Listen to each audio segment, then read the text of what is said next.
Cześć, tu Bartek Czeka ze strony universalmemory.pl.com. Każdy ma takie stwierdzenie, które w jakiejś tam dziedzinie doprowadza go do szału. Takim stwierdzeniem na pewno, jeśli o mnie chodzi i o medycynę, jest to, że lipoproteiny LDL, czy mówiąc szerzej, jeśli chodzi o tą unowocześnioną wersję, apolipoproteiny B powodują miażdżycę. To jest główny i kluczowy czynnik powodujący miażdżycę. O tym, dlaczego jest to bzdura, jest cała długa playlista, wiele godzin, parędziesiąt filmików, jeśli kogoś to interesuje. Oczywiście, żeby było jasne, apolipoproteina B czy lipoproteiny LDL są czynnikiem ryzyka, po prostu czynnikiem ryzyka, który jest naprawdę dosyć mało znaczący w porównaniu do całej serii różnego rodzaju potencjalnie czynników ryzyka. Ja wspominałem na kanale wielokrotnie, że takich czynników ryzyka pośrednich i bezpośrednich mamy na obecny moment w literaturze zidentyfikowanych parędziesiąt. Nie 2, nie 5, nie 10, parędziesiąt czynników ryzyka. I jeśli ktoś czyta różnego rodzaju przeglądy czy badania kardiologiczne, żeby było jasne, nie badania interwencyjne, które są najczęściej sponsorowane przez koncerny farmaceutyczne, tylko rzeczywiście dane różnego rodzaju przeglądowe, to nie ma praktycznie badania, gdzie nie podkreślono by, że miażdżyca, rozwój miażdżycy to jest zlepek różnego rodzaju czynników. I poza lipidami klasycznie wymienia się m.in. stany zapalne, co najmniej niskiego nasilenia, które występują chronicznie. Występują elementy odporności adaptacyjnej czy też wrodzonej. Występuje dysfunkcja śródbłąka. Występuje stres metaboliczny powodowany przede wszystkim oczywiście insulinoopornością, która jest absolutnie głównym czynnikiem, jeśli chodzi o powstawanie miażdżycy. Polecam choćby ten fantastyczny przegląd na temat roli stanów zapalnych, jeśli chodzi o powstawanie miażdżycy, notabene. Natomiast, tak jak mówiłem, czynników jest parędziesiąt i czuję, że takim moim obowiązkiem, ponieważ tak naprawdę nikt praktycznie o tym nie mówi, jest po prostu odcinek po odcinku, oczywiście nie pod rząd, żeby się nie znudzić tym tematem, podsumowywanie tego, co będzie wpływało na rozwój miażdżycy. Dlaczego to jest takie ważne? Żeby po prostu wyjść z tej rutyny powtarzania, że to jest lipoproteina, LDL i tak dalej, bo żeby było jasne, w żaden sposób nie pomaga to ani zrozumieć pacjentom, czemu pojawił się u nich kłopot, ani nie pomaga leczyć takich stanów. Bo żeby było jasne, może być jak najbardziej tak, i to jest znowu temat na osobny odcinek, że możemy obniżać komuś poziom lipoproteiny LDL do 60, 50 i będą występować u całego mnóstwa osób zawały ponownie, incydenty sercowo-naczyniowe, nawet zgony. Regularnie w sekcji komentarzy widać takie dwa obozy. Pierwszy obóz jest dużo większy, ale jest to też, że tak powiem, jakby zrozumiałe ze względu na profil kanału, gdzie osoby na przykład po 60 roku życia mówią, że całe życie mają cholesterol na przykład 300 parędziesiąt i sprawdzali sobie drożność tętnic i nic się tam nie dzieje, tętnice są czyściutkie. Co oczywiście można powiedzieć, że jest to jakiś tam bias, taki błąd postrzegania z prostego powodu, bo na przykład osoby, które miały je niedrożne, na przykład już nie żyją i nie mogą komentować. Natomiast mniejszą grupą osób raz na jakiś czas jest taki rodzynek, który na przykład mówi: OK, ja miałem podwyższony poziom cholesterolu i miałem zawał, teraz na przykład mam stenty i co ja mam robić? Czasami zdarza się, że taka osoba bardzo autorytatywnie mówi, że to jest przez wysoki poziom cholesterolu. I moja odpowiedź zawsze w takim przypadku, już niezależnie od tego, kto co twierdzi, jest, aby sobie zacząć mapować czynniki ryzyka, które będą przyczyniały się do powstawania miażdżycy. Bo dopiero wtedy, kiedy mamy taką pełną mapę, możemy zrozumieć, co właśnie na nią wpływa i co my możemy robić z naszej strony, poza samą manipulacją lipidogramem, aby takie sytuacje nie występowały. Chwila przerwy i słowo dla sponsora tego odcinka, dzięki któremu możemy się cieszyć tymi wspaniałościami merytorycznymi, którym jest Mięsna Paczka. Jeśli jeszcze nie kojarzysz, Mięsna Paczka jest dostawcą mięsa z certyfikowanych ekologicznych polskich gospodarstw, gdzie hodowla, jak to zawsze mówię, odbywa się po Bożemu, tak jak odbywać się powinna. Nie są używane antybiotyki na żadnym etapie hodowli, nie używa się oczywiście też żadnych boosterów wzrostu i tym podobnych paskudztw. To daje nam gwarancję, że mięso, które ląduje na naszym stole, ono jest mrożone w szczycie świeżości i jest najwyższej możliwej jakości. Mięsna Paczka działa w bardzo prosty sposób. Wchodzisz na stronę Mięsnej Paczki, przeglądasz i wybierasz paczkę, która Ci najbardziej się podoba i Twoim kubeczkom smakowym, albo kompletujesz własną ze wszystkich produktów dostępnych w sklepie. Punkt drugi, wybierasz, gdzie ma zostać dostarczona, i punkt trzeci, cieszysz się dostawą prosto pod drzwi. I z kodem Bartosz10 jest 10% zniżki na pierwsze zamówienie. Ja serdecznie polecam, a my lecimy dalej. W tym odcinku skupimy się na parodontozie, a więc stanach zapalnych przyzębia. I ciut jako taki punkt poboczny ogólnie próchnicy jako jeden z czynników powstawania miażdżycy. Problem polega na tym, że rozwija się swoisty biofilm na zębach po spożywaniu pokarmu, który zamienia się, czyli to jest tak naprawdę płytka, który następnie zamienia się w kamień nazemny. Tam zaczynamy mieć siedliska bakterii i to zaczyna powodować trwały stan zapalny. Jeśli chodzi o tkanki okalające ząb, będzie po pewnym czasie, jeśli będą to formy zaawansowane, również atakować ten stan zapalny, między innymi samą kość, sam ząb oraz między innymi więzadła trzymające zęby. I jak poważny jest to kłopot? Tak? Bo ktoś może pomyśleć, ok, czy to jest serio taki duży kłopot? Patrząc na statystyki, nawet 62% dorosłych Polaków cierpi na jakąś formę parodontozy. W zależności od tego, jakim badaniom chcemy wierzyć, na formy zaawansowane parodontozy będzie cierpieć 40%. W innym badaniu podaje się gdzieś tam w okolicy 18%, niecałe 18%. Tak czy siak, problem tyczy się naprawdę co najmniej ponad połowy całej populacji. Więc już na starcie chciałbym podkreślić, tak, jest to bardzo, bardzo ważny problem.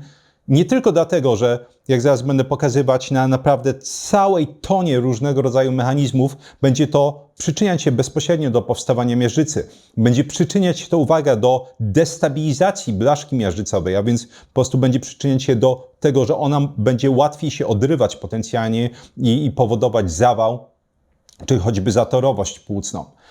Te stany przyczyniają się również do podwyższenia ciśnienia. Jeśli ktoś ma czasami niewyjaśnione nadciśnienie, to jest jedno z wyjaśnień. Będzie przyczyniać się, uwaga, do regulacji glikemii, czyli poziomu glukozy we krwi. To też będę omawiać.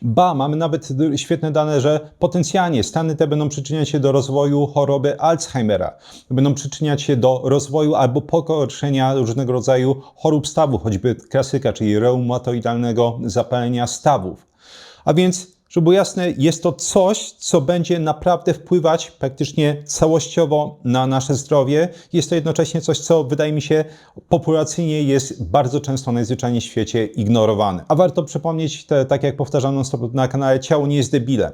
To znaczy, bardzo często stany zapalne nie pozostają lokalne, one będą rozchodzić się po ciele.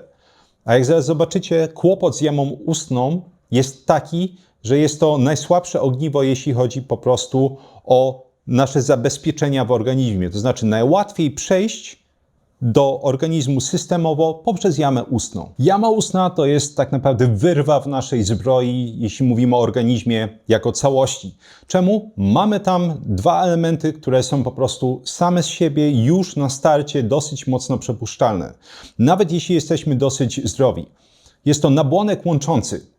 Czyli generalnie to będzie taka warstwa od 15 do 30 komórek, więc bardzo cienka, która ogólnie jest dosyć luźna. Ona jest tam, łączenia między komórkami odbywają się przy pomocy tak zwanych hemidesmosomów i żeby było jasne, to oznacza, że te połączenia są dosyć luźne i one mają być luźne, bo one mają umożliwiać między nimi przechodzenie neutrofilii, a więc jednej z tych naszej frakcji białych krwinek, strażników naszego układu odpornościowego. Drugi element to jest tak zwana bruzda dziąsłowa. Jeśli spojrzymy sobie na obrazek, to zobaczycie, że oczywiście nabłonek łączący i bruzda dziąsłowa tak naprawdę są tuż przy zębie. I bruzda dziąsłowa to jest ten element w jamie ustnej, gdzie będzie na stałe znajdować się ogólnie płytka bakteryjna. Tam na stałe znajdują się bakterie, oczywiście w idealnym stanie, w bardzo niewielkiej ilości. Mamy również non-stop tam migrację neutrofilii. Czemu? Ponieważ tam jest tak naprawdę ciągły, taki absolutnie minimalny stan zapalny, który pomaga utrzymywać po prostu w homeostazie naszą jamę ustną. Na czym polega oczywiście kłopot? W momencie, w którym pojawi się stan zapalny, ta przepuszczalność zaczyna się drastycznie zwiększać. I to jest prawdziwe, warto sobie zakodować ogólnie dla całego ciała. Jeśli mamy stan zapalny w jakimś jednym miejscu, albo ogólnie oczywiście systemowo, to wzrasta znacząco przepuszczalność wszystkiego. Przykładowo dobrze wiemy, że mamy barierę krew-mózg, która ma wprowadzać selektywność a propos tego, co może przejść z krwiobiegu do mózgu. I oczywiście większość rzeczy nie może przejść. Na czym polega kłopot? W momencie, w którym są stany zapalne, tam następuje rozluźnienie szeregów i całe mnóstwo rzeczy, które powinno zostawać poza mózgiem, do tego mózgu będzie przechodzić. I tyczy się to dosłownie każdej możliwej toksyny. Bardzo często są różnego rodzaju dyskusje a propos tego, że metale ciężkie to, metale ciężkie tamto, z którą się ogólnie zgadzam, ale ona pomija całe mnóstwo innych czynników, które wpływa po prostu na, no właśnie, ten dynamiczny stan rzeczy. Jeśli na przykład ktoś ma gównianą dietę, nie rusza się specjalnie, to co się dzieje? Mamy rozluźnienie wtedy tej bariery krew-mózg. I rzeczywiście, jeśli ktoś taki ma zwiększone obciążenie metalami ciężkimi, to one będą rzeczywiście migrować dużo częściej, dużo chętniej i dużo szybciej do mózgu. Co jeśli chodzi o jelita? Każdy kojarzy jelito cieknące, tak? Że w momencie, w którym będą pojawiać się stany zapalne w jelitach, tam zwiększa się przepuszczalność i znowu różnego rodzaju elementy, które powinny zostawać głównie w jelitach, choćby takie jak endotoksyny, zaczynają przechodzić do krwiobiegu i znowu mogą systemowo powodować różnego rodzaju kłopoty. Więc jeśli chcemy jedno z tego zapamiętać, to jest stany zapalne równa się zwiększona przepuszczalność. No ale jeszcze raz wracając, żeby rzeczywiście podbić i mocno podkreślić ten punkt, jeśli mamy bruzdę dziąsłową i ten nabłonek łączący i one zwyczajnie, fizjologicznie już mają jakąś przepuszczalność niezłą, to w momencie, w którym pojawiają się stany zapalne, ta przepuszczalność zaczyna się robić bardzo duża. Żeby było jasne, bo znowu trzeba to mocno podkreślić, to nie jest tylko kwestia i wyłącznie parodontozy. Da parodontozę, jeśli chodzi o literaturę naukową, mamy absolutnie najwięcej dowodów. Natomiast nie brakuje różnego rodzaju szerokich opracowań, tak jak choćby ten przegląd, który tutaj pokażę na ekranie, gdzie pokazuje się, że również próchnica jak najbardziej jest bardzo mocno powiązana z występowaniem chorób układu sercowo-naczyniowego i tym samym incydentów. Choćby w tym właśnie przeglądzie sprawdzano na podstawie 24 badań, czy jest takie powiązanie. Ogólnie skończyło się tak, jak najbardziej istnieje powiązanie między występowaniem częstszym próchnicy, ubytków, a chorobami układu sercowo-naczyniowego. I czemu to nie powinno dziwić, żeby było jasne? To nie jest tylko kłopot z tym, że jeszcze raz, mamy tą bruzdę dziąsłową, mamy nabłonek łączący, one są bardziej przepuszczalne. Jeśli mamy stany zapalne, to cały ten syf, który powinien zostać w jamie ustnej, będzie przechodzić do m.in. krwiobiegu. Nie na tym tylko polega kłopot. To jest znowu temat na jeszcze inny odcinek, ale muszę o tym wspomnieć, że mamy fantastyczne opracowania, które pokazują, uwaga, że kłopoty z próchnicą, ubytki, to jest jeden z najwcześniejszych markerów dysfunkcji metabolicznej. Czyli innymi słowy, jeśli masz zespół metaboliczny, jeśli masz potencjalnie insulinooporność, bardzo często lata, długie lata, zanim wystąpi u Ciebie na przykład cukrzyca typu 2 czy jakieś większe kłopoty, pojawia się duża ilość ubytków. Innymi słowy, jest to fantastyczny sygnał alarmowy dla organizmu. Było nawet takie ciekawe badanie w Japonii, gdzie sprawdzano stan zdrowia metabolicznego uczestników na początku badania i wychodziło, że żadna z osób, było w sumie 156 osób, jeśli mi pamięć nie myli, które wzięły udział w badaniu. Po roku zbadano 132, tylu zostało tych uczestników i sprawdzano, jak po roku będzie wyglądał stan jamy ustnej, czy te kłopoty, które mieli na początku, będą dalej występować i jak to koreluje z chorobą, między innymi metaboliczną i innymi czynnikami. I wyszło, że po roku u 30 uczestników wśród tych, którzy mieli kłopoty z jamą ustną, to była m.in. parodontoza, ubytki, ekstrakcje zębów. U 30 osób rozwinęło się przynajmniej jeden komponent zespołu metabolicznego.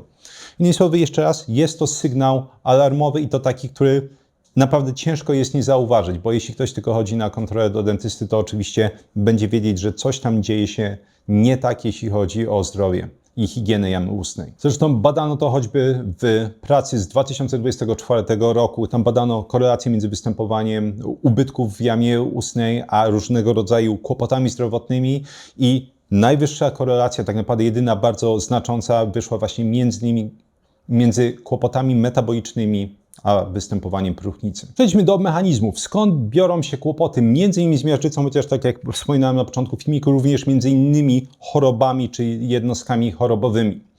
Możemy to tak naprawdę podzielić na dwa główne mechanizmy, chociaż oczywiście potem będę je rozdrabniać na takie mniejsze części, bez zbędnych opisów, żeby było jasne, króciutko, żeby było jasne. Pierwszym jest oczywiście stan zapalny. Tak? W momencie, w którym będziemy mieć znaczące stany zapalne i wiemy, że mamy zwiększoną przepuszczalność między bruzdą dziosłonową i nabłonkiem łączącym, a resztą ciała, to te stany zapalne będą rozsiewać się różnego rodzaju molekuły prozapalne po całym ciele i to oczywiście będzie wpływać na między innymi naczynia krwionośne. Drugi kłopot to jest tak zwana bakteriemia albo endotoksemia, czyli słowie EM zawsze oznacza obecność w krwi, czyli obecność endotoksyn albo bakterii w krwi. No bo jeśli mówiliśmy sobie, że mamy brózdę dzięsłową i tam zawsze jest po prostu jakaś płytka bakteryjna i oczywiście w parodontozie ona jest już mocno rozwinięta, i mamy zwiększoną przepuszczalność, to oczywiście te wszystkie bakterie, które będą siedzieć na tej płytce, będą w stanie bez problemu przechodzić do naszego krwiobiegu. Przypominam zresztą, że był już odcinek a propos związku, który się nazywa propionien i midazolu. Ten odcinek nazywał się bodajże miażdżyca bez cholesterolu i LDL. Bo propionien i midazolu będzie powstawać, kiedy będziemy mieć dysbiozę. To może być dysbioza jamy ustnej, to może być dysbioza jelitowa. I ten związek sam z siebie będzie bezpośrednio przyczyniać się do powstawania miażdżycy, jak pokazały badania w ciągu ostatnich paru lat. I prawdopodobnie kiedyś kardiolodzy nadgonią tą wiedzę. Kiedyś. Natomiast jeszcze raz było to omówione osobno w odcinku. Jest fajne badanie, które pokazywało, że nie trzeba naprawdę dużo, żeby nastąpiła bakteriemia, czyli jeszcze raz występowanie bakterii w krwiobiegu, oczywiście bakterii z jamy ustnej. I pokazywano to badanie z roku 2008, więc już trochę temu, gdzie pokazywano, jaki wpływ na powstawanie bakteriemi będzie miało, uwaga, zwykłe szczotkowanie zębów, ekstrakcja, więc wyrwanie zęba z podaniem amoksycyjny, czyli antybiotyku, aby oczywiście wybić bakterie, albo ekstrakcja zęba z placebo. Ogólnie zidentyfikowano na podstawie badań mikrobiologicznych w sumie 98 bakterii, z czego 32 były powiązane bezpośrednio z wywoływaniem infekcyjnego zapalenia wsierdzia, bo, żeby było jasne, stany zapalne w jamie ustnej również mogą kończyć się zapaleniem właśnie infekcyjnym wsierdzia. I co wyszło? Dane były dosyć szokujące, bo skumulowana częstość bakterii związanych z zapaleniem wsierdzia wynosiła 23% dla szczotkowania zębów, 33% dla ekstrakcji plus amoksycyjny i 60% dla ekstrakcji plus placebo. I można zauważyć, że oczywiście największa penetracja przez bakterie była, kiedy wyrwaliśmy zęba i nie było antybiotyku. Na drugim miejscu było wyrwanie zęba i antybiotyk, ale wbrew pozorom zwycięzcą było zwykłe szczotkowanie zębów, mimo że one miało wynik 23%. Dlaczego? No bo zęby szczotkujemy regularnie, a zęby wyrywamy w ostateczności i ogólnie mówiąc rzadko. Więc tam pokazywano, że już jeśli chodzi o taką, żeby było jasne, przelotną bakteriemię, już samo szczotkowanie zębów może do tego doprowadzić. To teraz można sobie otworzyć wrota wyobraźni i zastanowić się, co się dzieje, kiedy ktoś ma parodontozę i będzie myć zęby, a przecież te zęby myć musi. Jaka jest szansa, że będzie regularna penetracja krwiobiegu poprzez bakterie, które występują w jamie ustnej? Szansa nie tylko jest duża, to jest praktycznie pewnik. I takim ponurym wnioskiem zresztą kończy się to badanie, że właśnie zwykłe szczotkowanie zębów jest potencjalnie poważnym czynnikiem ryzyka wśród osób, które są w grupie ryzyka występowania infekcyjnego zapalenia wsierdzia. Taki stan rzeczy oczywiście potwierdziły badania. Pokazano, że mikrobiom, który znajduje się w jamie ustnej, jest odnajdywany m.in. w zmianach miażdżycowych i może bezpośrednio przyczyniać się do stanów zapalnych. Pamiętajmy o tym, większa przypuszczalność, jeśli chodzi o naczynia krwionośne, a więc m.in. tętnice. A jeśli tam zwiększymy przepuszczalność, to oczywiście szansa na powstawanie miażdżycy będzie zdecydowanie większa. Zresztą dowody nie kończą się tutaj, bo już w roku 2005 i 2006 udało się naukowcom wyhodować żywe kultury bakterii, które zwyczajnie znajdują się czy występują przy tych stanach zapalnych przy zębiach z blaszki miażdżycowej. Czyli wzięto sobie blaszkę miażdżycową i udało się z tego wyhodować właśnie bakterie, które zwyczajnie występują w parodontozie. A żeby nie było smutno, poznajmy takiego jednego przyjaciela, taką bakterię, która się nazywa Fusobacterium nucleatum. Czemu chcemy ją poznać? Bo ona będzie znajdować się na potęgę, będzie proliferować, czyli rozmnażać się na potęgę właśnie kiedy będziemy mieć parodontozę. Im gorsza parodontoza, im bardziej zaawansowana, tym więcej Fusobacterium nucleatum. I czemu o niej wspominam? No bo bez problemu możemy ją znaleźć właśnie w zmianach miażdżycowych. I co więcej, im większe nasilenie parodontozy, tym więcej Fusobacterium nucleatum znajdujemy w blaszkach miażdżycowych, jak pokazują badania. Idąc dalej, bez problemu będziemy znajdować tą bakterię m.in. w pękniętych tętniakach mózgowych. Czy powinno to dziwić? No nie. Jeśli tu mamy stany zapalne, to będziemy mieć też tu stany zapalne, czyli rozszczelniamy sobie barierę krew-mózg. A jeśli rozszczelniamy ją, to oczywiście ta bakteria i inne bakterie będą wędrować bezpośrednio do mózgu. Również pokazywano właśnie a propos mózgu, że bakteria ta jest uwikłana w patogenezę choroby Alzheimera oraz m.in. reumatoidalnego zapalenia stawów. Innymi słowy, jeszcze raz, możemy spodziewać się, że te bakterie, które będą rozsiewać się po całym ciele, będą powodować systemowo kłopoty. I to też jest dobry moment na przypomnienie, że nie ma praktycznie chorób, które nie składałyby się z wielu czynników ryzyka. Nie jest tak, że jest jeden i on tutaj głównie bruździ. Często mamy mnóstwo czynników ryzyka, które będą działać jednocześnie, tylko oczywiście w różnym natężeniu. Ta bakteria zwyczajnie fizjologicznie bytuje w jamie ustnej, natomiast jak to bywa z takimi bytami tak zwanymi oportunistycznymi, jeśli nadarzy się okazja, żeby się bardziej porozmnażać, to jak najbardziej będzie to robić. I oczywiście parodontoza jest jedną z takich niesamowitych okazji. I Fusobacterium nucleatum ma to do siebie, że jest takim mostem, jeśli chodzi o tworzenie tych biofilmów, a więc między innymi tej płytki i następnie kamienia nazemnego, bo będzie łączyć się z innymi patogenami. I sama z siebie oczywiście będzie powodować właśnie zwiększoną przepuszczalność, jeśli chodzi o tkanki w jamie ustnej oraz zwiększone stany zapalne. Wielokrotnie oczywiście podkreślałem, że zwiększona przepuszczalność bruzdy dziąsłowej na błonka łączącego będą powodować przenikanie bakterii do krwiobiegu. Prawda, ale to nie jest jedyny sposób, w jaki różnego rodzaju patologiczne czy patogenne bakterie mogą przenikać do organizmu, bo wystarczy przełykać ślinę, tak, wystarczy po prostu przełykać ślinę. Bo jeśli spojrzymy na badania, to będziemy połykać średnio 10 do 11 potęgi bakterii dziennie. Jeśli jama ustna jest ok, nie ma z tym większego kłopotu. Jeśli natomiast mamy już dysbiozę w jamie ustnej spowodowaną różnego rodzaju stanami zapalnymi, to uwaga, będziemy w ten sposób kształtować mikrobiom naszego jelita cienkiego. Innymi słowy, będziemy połykać całe mnóstwo różnego rodzaju patogennych bakterii, które są w stanie bez problemu przetrwać środowisko w żołądku i przejść do jelita cienkiego. I jak pokazują bakterie, Stop it.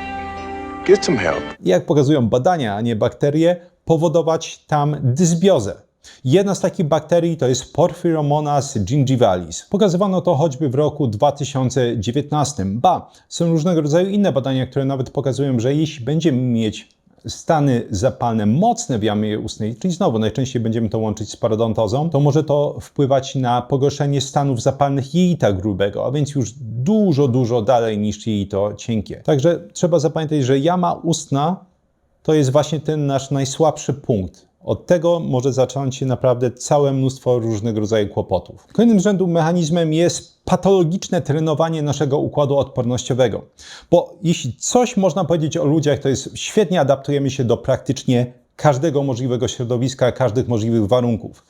Więc dobrze wiemy, że nasze białe krwinki mają na celu likwidowanie stanów zapalnych. Tak, kiedy występuje stan zapalny, oczywiście to ma umożliwić lepszą penetrację tkanek, między innymi przez różnego rodzaju frakcje białych krwinek, takie jak neutrofile czy monocyty, które następnie przekształcą się w tkankach w makrofagi. Natomiast jeśli mamy stan zapalny, który nie może być wygaszony, to wysyłamy w ten sposób poprzez różnego rodzaju molekuły prozapalne sygnał do szpiku kostnego, który mówi, bo w szpiku kostnym, przypominam, będziemy produkować zdecydowaną większość właśnie komórek układu odpornościowego i ten sygnał mówi szpikowi, hej, musisz produkować jak najwięcej prozapalnych komórek, one są nam teraz potrzebne, a więc będziemy mieć po prostu bardziej agresywne neutrofile, które będą indukować takie stany. Będziemy mieć bardziej aktywne monocyty.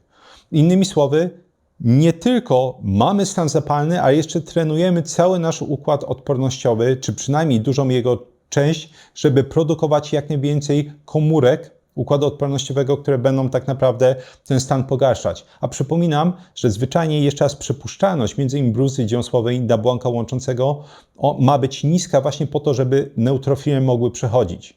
No i przechodzą w dużo większej ilości wtedy. A jeśli przeszło Ci przez głowę, to skąd my tak naprawdę wiemy, że te bakterie, choćby właśnie Porphyromonas gingivalis, są w stanie przejść z jamy ustnej bezpiecznie przez żołądek do jelita cienkiego i tam wywołać dysbiozę?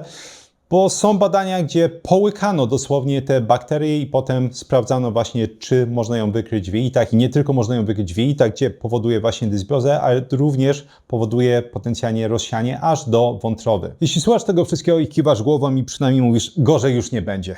Z tego wszystkiego dobre jest to, że gorzej nie będzie, to będzie jak najbardziej gorzej. Czemu będzie gorzej? Bo do tej pory mówiliśmy sobie o tak naprawdę przyczynianiu się do powstawania blaszki miażdżycowej. Co jeśli ona już istnieje? Więc generalnie te patogenne bakterie z jamy ustnej będą prowadzić do destabilizacji blaszki miażdżycowej. To jest o tyle ważne, że całe mnóstwo incydentów sercowo-naczyniowych bierze się właśnie z destabilizacji tej blaszki. Odrywa się po prostu kawałek i ląduje właśnie w sercu, ląduje na przykład w płucach i powoduje zatorowość płuc. No innymi słowy, jest to olbrzymi problem. I jak powstaje ta destabilizacja? Bakterie, między innymi właśnie choćby ta wspomniana Perforomonas gingivalis, będzie promować przekształcanie się makrofagów w tak zwane komórki piankowe, które będą stanowić ten nekrotyczny, taki martwiczy rdzeń tej zmiany miażdżycowej czy blaszki miażdżycowej.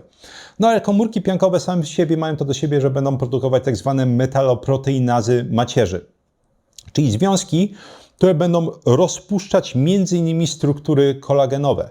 Jeśli to się dzieje, to oczywiście będziemy mieć osłabienie choćby ściany naczyń, jeśli chodzi o tętnicę, ale jak mamy zmianę miażdżycową, mamy też tak zwaną czapeczkę włóknistą. I w momencie, w którym mamy więcej tych komórek piankowych, które produkują te metaloproteinazy macierzy, zaczynamy rozpuszczać tą czapeczkę włóknistą. Innymi słowy, powodujemy destabilizację tej blaszki, no i może dojść właśnie do oderwania jej. Idąc dalej, stany zapalne przyzębia, czyli parodontoza, będą bezpośrednio przyczyniać się do dysfunkcji śródbłąka tętnic. A przypominam, że dysfunkcja śródbłąka to jest dokładnie proces, w którym zaczyna się miażdżyca. Bo wszystko będzie zaczynać się właśnie od tej dysfunkcji śródbłąka. I jak to się odbywa? Jeśli mamy stany zapalne, to oczywiście będziemy na potęgę produkować molekuły prozapalne. Białko reaktywne C, czynnik martwicy nowotworów alfa, czyli TNF-alfa, interleukina 6.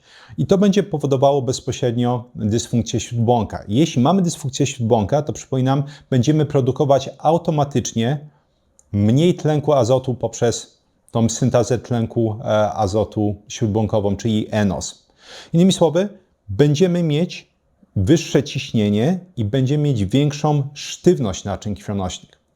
I teraz, jeśli to jest prawda, to pytanie, czy u osób, które cierpią na parodontozę, stosując złoty standard, czyli badanie FMD, złoty standard, jeśli chodzi o wykrywanie właśnie dysfunkcji tętnic, zwiększoną sztywność tętnic, będziemy widzieć takie zmiany? Jak najbardziej. Pokazywano to w badaniu właśnie, gdzie stwierdzono, że u osób im gorsza parodontoza, tym gorszy wynik w tym badaniu FMD, a więc badanie rozszerzenia naczyń krwionośnych zależne od przepływu. Kolejnym gwoździem programu jest uszkadzanie glikokaliksu przez bakterie, które będą lądować z jamy ustnej w naszym krwiobiegu. Glikokaliks, przypominam, jest to taka warstwa ochronna, warstwa żelowa, niejako dywan, często używa się tego określenia, która będzie wyścielać śródbłonek. Jest to tak naprawdę warstwa ochronna, która składa się z różnego rodzaju cukrów, proteoglikanów, glikoprotein i tym podobnych. Jest to warstwa ochronna nie bez powodu, bo glikokaliks ma regulować przepływ różnego rodzaju substancji z krwiobiegu do naczyń krwionośnych oraz komórek. I szczególnie będzie tyczyło się to leukocytów. Glikokaliks ma sprawiać, że tylko określona, bardzo ściśle ilość białych krwinek będzie w stanie przechodzić przez śródbłonek tętnic.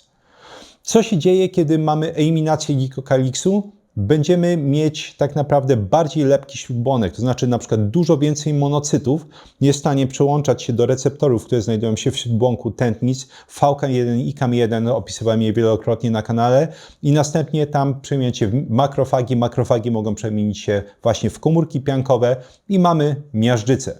Innymi słowy, kontrolowanie tego, żeby glikokaliks istniał, jest kluczowe do tego, aby powstrzymywać m.in. procesy miażdżycowe. A właśnie różnego rodzaju stany zapalne będą bardzo łatwo wymiatać glikokaliks. Skąd my to wiemy? No, bo akurat m.in. w tym roku pokazano, że znowu ta paskudna bakteria, o której mówiłem, czyli Porphyromonas gingivalis, jest w stanie unicestwić glikokaliks. Ale dla przypomnienia, wystarczy jakikolwiek większy skok glukozy, żeby na parę godzin unieszkodliwić glikokaliks. Bo glikokaliks to jest taka powłoka, która, przypominam, ona się odradza, ona się regeneruje. Natomiast im większy skok glukozy, im większe stany zapalne, tym więcej czasu glikokaliks potrzebuje na regenerację. No i na czym polega kłopot, choćby jeśli chodzi o nasze wytyczne dietetyczne, bo jeśli ktoś wai 5 razy dziennie węglowodany w posiłku, no to oczywiście ten glikokaliks nie ma praktycznie żadnych szans, żeby się zregenerować. Może zregenerować się trochę podczas snu, I tyle.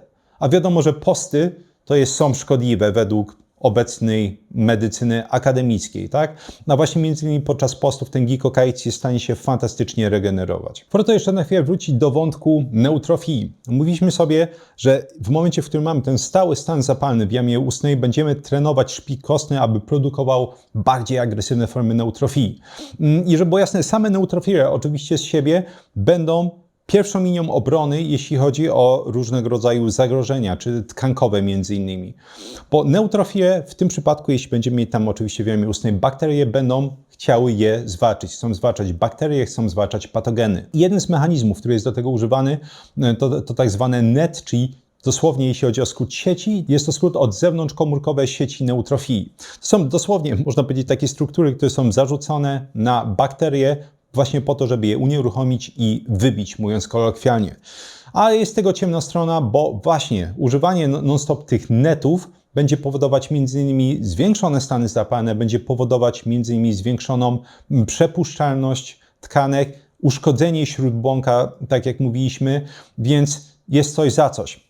A właśnie, jeśli mamy już ten kamień nazemny, no to bez pomocy tak naprawdę dentysty ciężko jest to w jakikolwiek sposób usunąć. Innymi słowy, te neutrofile będą tam wpadać i robią coraz większy burdel, za przeproszeniem. Te zewnątrzkomórkowe sieci neutrofilii mają też jeszcze jedną mroczną stronę. One będą tworzyły swojego rodzaju rusztowanie, które będzie prozakrzepowe. Czyli innymi słowy będzie zwiększać naszą krzepiwość krwi, bo do tego rusztowania dużo łatwiej będą przyłączały się różnego rodzaju cząsteczki, takie choćby jak płytki krwi i fibryna.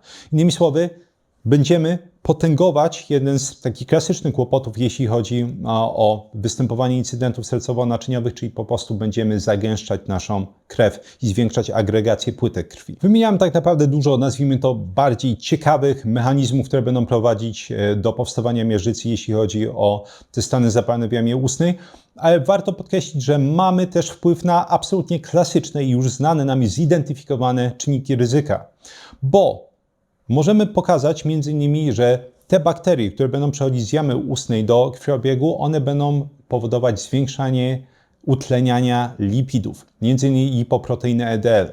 A dobrze wiemy, że właśnie przede wszystkim kłopotem, jeśli chodzi o procesy miażdżycowe, ich powstawanie, jest to, że będziemy utleniać na potęgę lipoproteinę LDL. I oczywiście możemy ją utleniać poprzez stany zapalne, możemy ją utleniać poprzez choćby podwyższony poziom cukrów. Sposobów na to jest mnóstwo, ale no właśnie, kolejny z nich to jest po prostu obecność bakterii z jamy ustnej w krwiobiegu. I to samo z siebie będzie powodować zwiększone utlenianie tych lipidów. Absolutnie znanym i lubianym czynnikiem, jeśli chodzi o powstawanie miażdżycy, jest nadciśnienie tętnicze, które będzie powodować zwiększoną turbulentność krwi.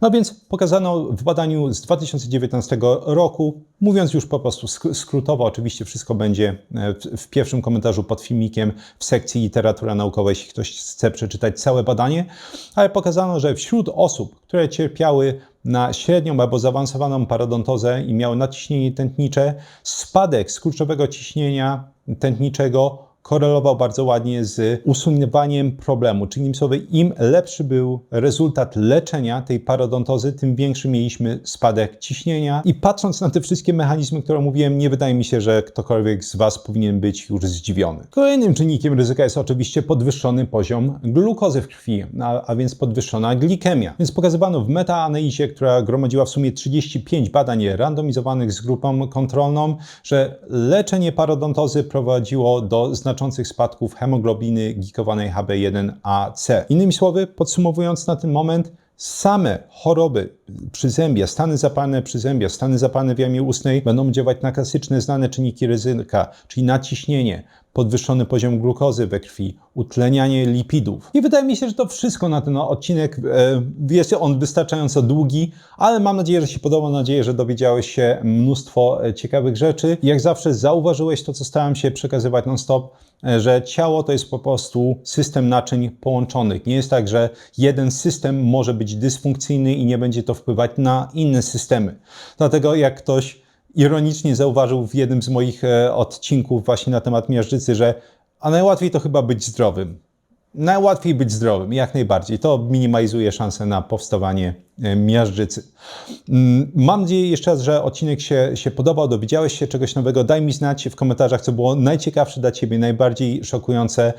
Oczywiście nie omieszkaj podzielić się swoimi doświadczeniami w tym temacie, jeśli masz takowy.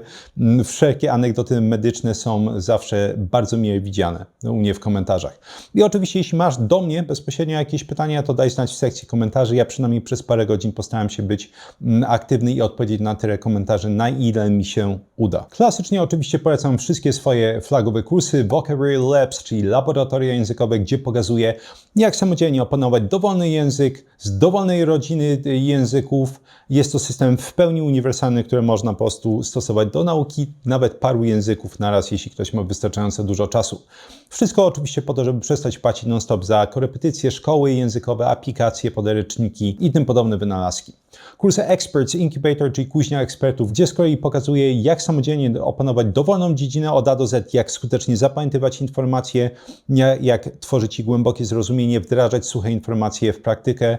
Idealne dla uczniów, studentów, maturzystów, osób, które chcą po prostu mieć dobre oceny, dostać stypendium, czy po prostu mieć satysfakcję z tego, że człowiek przyswaja wiedzę w tym systemie edukacji. Dla osób, które nienawidzą swojej pracy, chciałby ją zmienić, ale nie mają na obecną chwilę umiejętności, aby dokonać tej zmiany. Kurs pomaga tworzyć m.in. samodzielnie plan nauki i oczywiście przyswajać wszystkie te informacje. Dla osób, które mają świetną pracę, ale może muszą zrobić jakiś tam papierek, zdać jakiś certyfikat, jakoś się wykazać, aby dostać awans albo podwyżkę. I oczywiście dla osób takich jak ja, może i Ty, czyli osób, które nienawidzą zapominać tego, co czytają i słuchają, żeby nie mieć tego paskodnego uczucia straconego czasu. I na koniec kursu o jeden włos za daleko, gdzie z kolei pokazuję, jak zatrzymać i odwracać łysienie androgenowe zarówno u pań, jak i u panów, jak również diagnozować u siebie telogonowe wypadanie włosów, ten stan, kiedy włosy całymi garściami bardzo często wypadają. Można zdiagnozować najczęściej występujące problemy, które prowadzą do tego stanu rzeczy i je oczywiście wyeliminować, tym samym wypadanie włosów. Również w tym kursie pokazuję, jak walczyć z różnego rodzaju uporczywymi chorobami skóry głowy, takimi jak choćby upierdliwy łupież. Klasycznie 3 piosenki rockowe w pierwszym komentarzu pod filmikiem, pod nimi bonusowa ciekawostka tycząca się tego odcinka, a pod tym wszystkim olbrzymia pula literatury naukowej dla tych chętnych do dalszego poszerzania wiedzy. W opisie znajdziesz linki do wszystkich produktów, urządzeń, które polecam, m.in. wysokopolifenolowa oliwa z oliwek firmy Numa, która bada każdą partię produkcyjną. Jeśli chodzi o dziesiątki różnego rodzaju wskaźników, również zanieczyszczeń, jest to naprawdę najlepsza oliwa, moim zdaniem, obecnie na rynku. Lampy na światło czerwone i bliskiej czerwieni firmy Mitowel i również znajdziesz zniżki poza tymi produktami, które wymieniłem, na suplementy i wszystkie produkty polskiej firmy Alines, znanej i lubianej, myślę, przez praktycznie wszystkich. Powyżej tego znajdziesz link do mojego newslettera, tam możesz go kliknąć, wyskakuje okienko i możesz prowadzić swój adres mailowy i tam wysyłam artykuły powiązane z drugą częścią mojej działalności, a więc nauka języków obcych, poprawa pamięci, poprawa produktywności i parę innych. Na koniec, jeśli podobają Ci się wszystkie informacje, albo przynajmniej większość, które podałem w tym filmiku, to można je ściągnąć w formie łatwo dostępnych fiszek elektronicznych. I ta opcja jest dostępna dla patronów kanału. Patrona kosztuje 40 zł miesięcznie i można zapisać się nawet na 1 miesiąc, jeśli ktoś ma ochotę, i ściągnąć sobie fiszki do tego odcinka i ponad 200 poprzednich. Również dla patronów jest dostępna sekcja badanie tygodnia, gdzie raz w tygodniu omawiam najciekawsze badanie danego tygodnia i forum prywatne dla patronów, gdzie można mi zadawać pytania i często toczymy różnego rodzaju fascynujące dyskusje na tematy dietetyczne i około medyczne, ale nie tylko. Dzięki jeszcze raz za wysłuchanie tego odcinka i do usłyszenia w następnym.